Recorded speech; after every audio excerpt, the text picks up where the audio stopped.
Hello guys, what is going on? I'm Nozda and welcome back to another weekly comic book discussion in which I talk about the comic books that have come out this week. This week is the 15th of the 8th, 2018. So the 15th of August. I'm recording this at 11:30 at night. I've been very busy all day, but also I almost read 12 comics. What I did is because when there's so many comics to read, I strip it down to the ones that I'm probably going to continue reading and continue reviewing, especially on YouTube. And I've read those. So I read 9 comics today. I'm going to tell you what they are. And then, depending on which ones you want to watch, just go into the timestamps in the description to watch the specific ones you want to watch. So we have Batman issue 53. We have Thor issue 4. We have Justice League issue 6. Tony Stark Iron Man issue 3. We have Infinity Wars 2. We have Edge of Spider-Geddon issue 1. We have Multiple Man issue 3. We have Star Wars Beckett. And we also have Doctor Strange 4. So yeah, click to whichever one you want to watch. If you want to watch all of them, then that would be really good for my audience retention. Anyway, let's go. Also, quickly at the end of the video, I will be saying what my favorite comic book of the week is. So if you just want to skip to the end, then it'll be somewhere around there. So moving swiftly on to Batman issue 53, we finally saw the goal of the past 3 issues, because we could guess and we could theorize what Bruce Wayne was actually trying to do being on that jury. We obviously knew that he was trying to cast doubt for the rest of the jury, like on Batman. We didn't know why he was doing this. We didn't know what his goal was. But now with this 3rd issue, near the end of it, we finally understood why he was doing it. But we understand why the character was doing it, but we now understand why it's actually happening anyway. Like from a writer's perspective, it is the end, sort of, or the beginning, depending on which way you look at it, of the soft reboot to the story and to the character after the whole wedding dealio. They needed to do something. Obviously, hopefully anyway, what happened with the wedding and stuff like that is gonna linger slightly, because otherwise, like, it's literally like it didn't happen at all. Some people would like that very much, but personally, me, I'd like to see events that tragic and that big be remembered and actually mean something. So it is a soft reboot to the story. It's very much going to be a jumping on point for people. So if I don't actually read Batman, but for some reason you're listening to this review, then I would highly recommend jumping on after this issue. It was surprisingly captivating. It's difficult to keep a comic book reader such as myself. I'm sure there's a bunch of people out there like me. On the edge of my seat using only words. There was a few cool imageries, like we got to see some classic classic style rogue shots, which I'll talk about in a second. But other than that, it's just a bunch of people, very grey, very dark, very beige, not very great colours, definitely not eye-catching art. Just sat in a room and just talking, you know. And it was incredibly entertaining because it was all about the character. It was all about Batman as a character and about Bruce Wayne as a character. And when we get so much character and so much character building and development, it's always so captivating to read. So I really enjoyed the classic versions of the rogues and getting to see the arts and I love the single color, like the one color backgrounds, because it's just so retro and it's beautiful. But it also works well with the end being like the classic Batman suit coming back, and we get to go back to the beginning. It's all to do with the soft reboot, and we're just sort of starting over, which is nice and fresh, I guess. I mean, I know we're doing it way too often now. When was Rebirth? Like 2.5 years ago. We've already gotten like 3 reboots very recently. So, the 3 main reboots anyway. I don't know about the side characters. Well, not side characters, but smaller titles, you know what I mean? I don't want to be disrespectful to people who like the smaller titles, but I'm not really interested too much in it. So, yeah, I don't know too much about that, but, there's been a lot of major reboots recently. So, you know, people might be getting sick of it, but I feel like this Batman reboot is somewhat needed, especially after all, well, everything that's happened recently. Overall, I really enjoyed this issue and the previous three issues. Massive change of pace to literally every other comic that I'm reading right now. A lot of comics right now are batshit insane, mainly because Donny Case is still allowed to pick up a pen and write. But yeah, just seeing the pace slow down dramatically yet means so much is just very nice. Very, very nice. So, moving on to Thor 4. Honestly, not happy with how the battle ended. Cinder had insane potential to be really, really fucking cool. Daughter of Sir, man.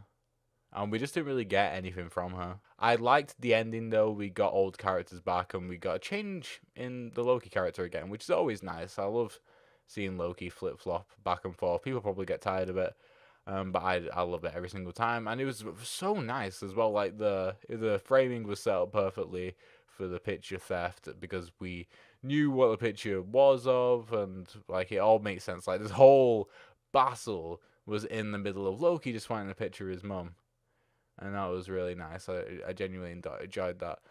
Now the series is officially rebooted from Marvel Legacy, and we can get on to some more adventures. And I'm really excited to see how the scavenger hunt continues that Thor is on.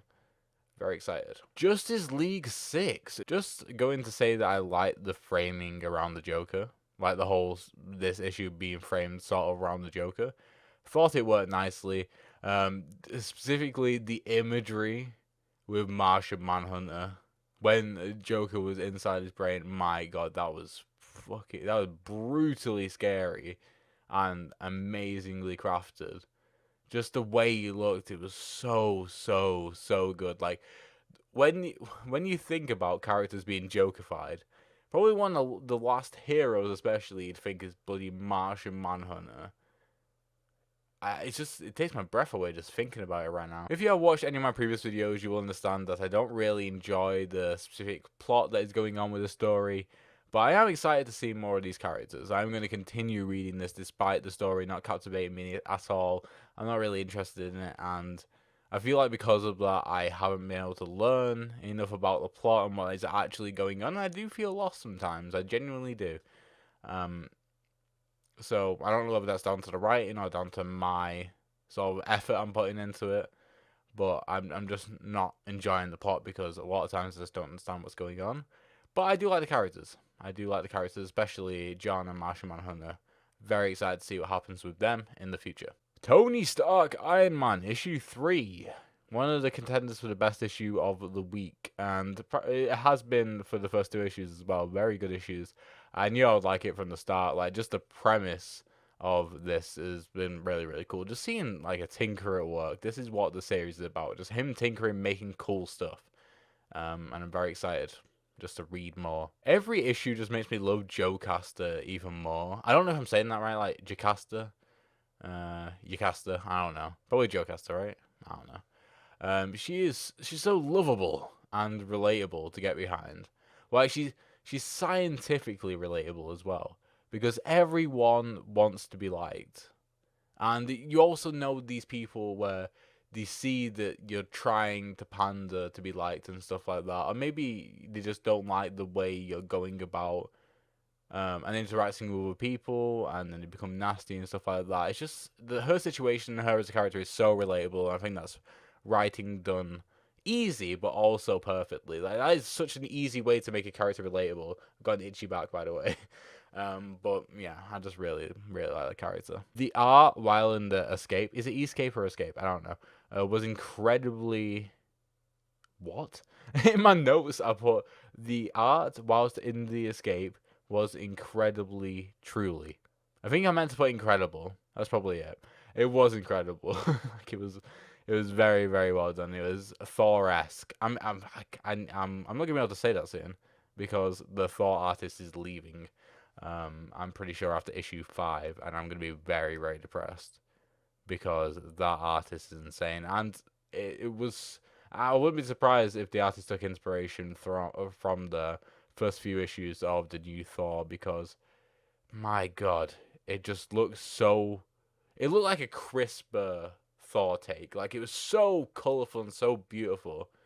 I just love it when comic pages burst with color, because I read manga and I read comics, and that's one of the main differences with comics is that it's color, and it can add so much life and so much detail to the world.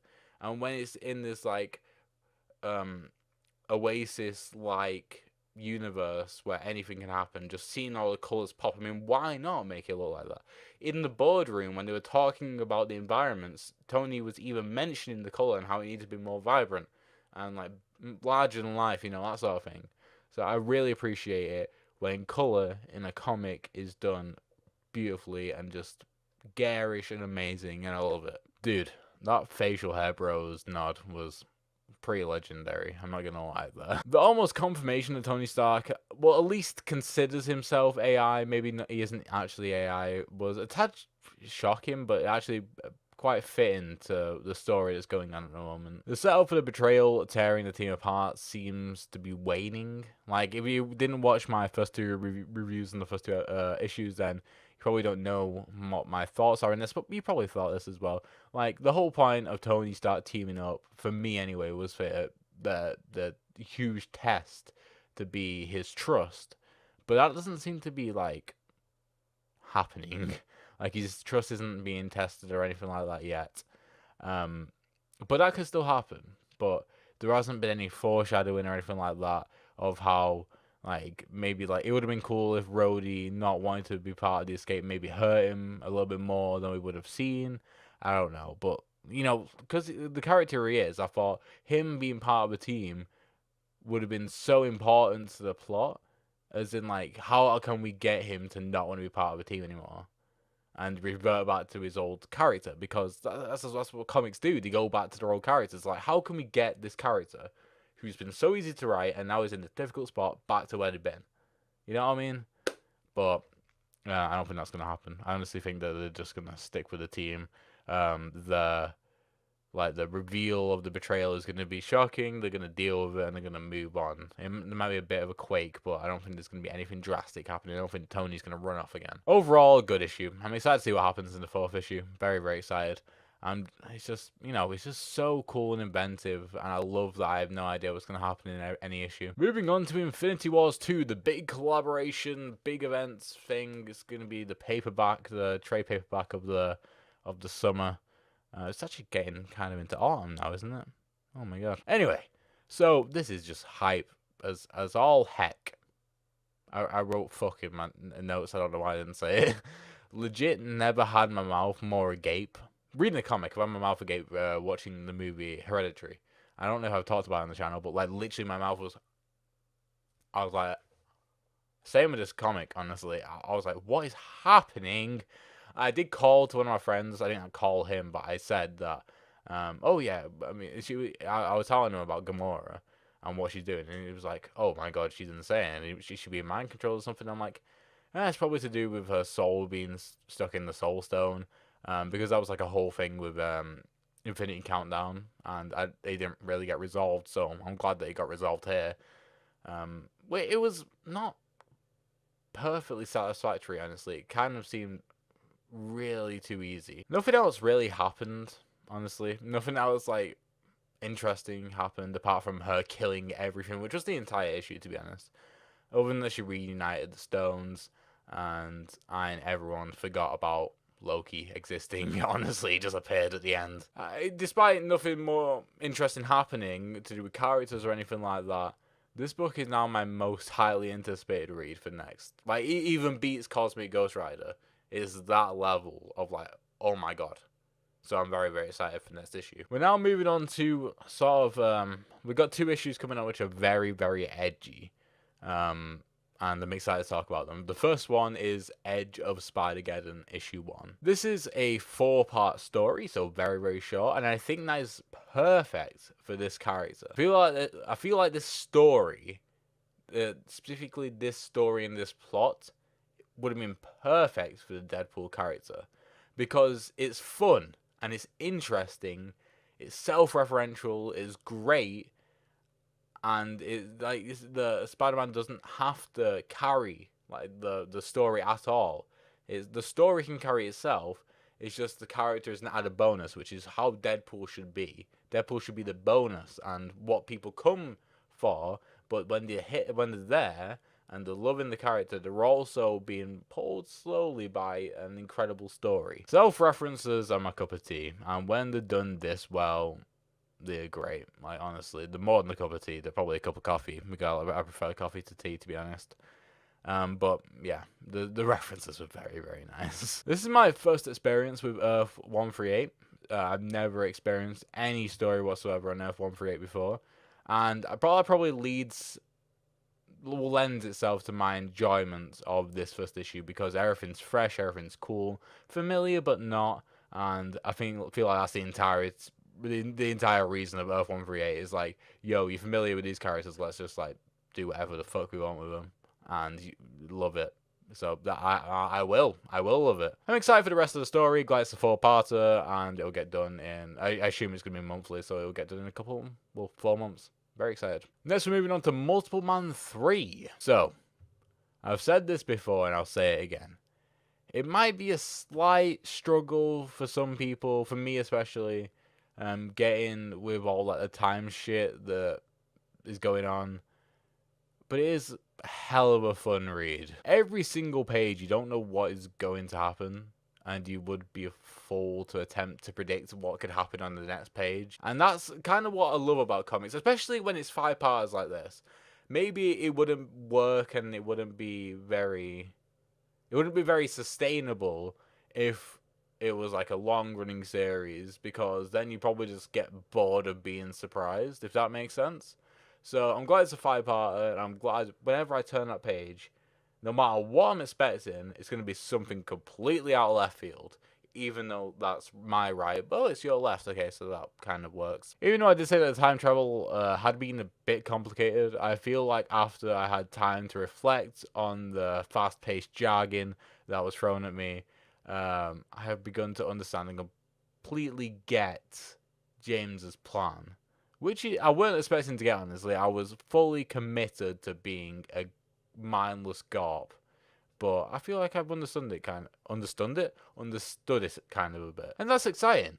That is really exciting, because now I can invest myself in the plot of the remaining 2 chapters rather than just Jamie himself, and I'm very excited about that. Right, okay, so Star Wars Beckett. If you enjoyed this comic, please click away now, because you're not going to be enjoying this review. So, the 2 words I'd use to describe it is totally missable. So if you don't know what it is a prequel story to the movie adaptation comic. Not a single bit of character development. You know, like when you got those prequels, which are terrible in the Star Wars universe? Just that in comic book form, honestly. Yeah, so not a single bit of character development or even story development, as it didn't properly cover the only part of like the history of Beckett and his team that we knew some part of from the movie. Which is what this is. This is a companion piece. And that story was obviously the previously Ember's Nest botch job. Like, we knew that Dryden Boss had given them another chance after they had this botch job from Ember's Nest. And if this comic covered that, that may have been interesting. It might have got some character development along the way, but also just seeing that event would have been more interesting than seeing an event that had nothing to do with anything. Also, we didn't... I mean, you could say that this was the botch job, even though I'm almost certain it wasn't. If it was, then I apologize for misstating a fact. But even then, the story wasn't interesting. We also didn't get any background of Val, a potentially interesting character, but no development whatsoever in the movie or in this comic. Like, in the movie, she died before we knew anything about her. Why would you kill off a character in which you would get no emotional reaction from? Like, oh, she sacrificed herself, but if you compare that to, say, some of the characters in Rogue One, sure, Rogue One isn't the best example, because like it was an ensemble movie, so you're not going to get the best character development there. But if you just gave her like even a quarter of the movie, or just more screen time, rather than just her being sort of charismatic, which would make sense because she's Beckett's wife. At least that makes sense. You know, just give her a bit more time before you kill her off, man. because it's a waste of screen time showing her die. Is literally that worthless. Overall, just a few okay action panels with no substance whatsoever. I don't think it's even worth picking up for the extended universe lore purposes, because I am a novice with Star Wars Extended Universe. I know a few comics, and I am starting to read the Tolkien novel. Not Tolkien. The Tolkien. It's not Talk, is it? It's Tarkin. Sorry, the Tarkin novel. So yeah. I'm a novice, but I know nothing was new from this comic. I didn't learn anything new. Right, okay, moving on to the final comic of the day, Doctor Strange issue 4. So Kana is pure, and Steven is a shithead. That is my opening statement with this one. Writers, it's happened in a few comics recently.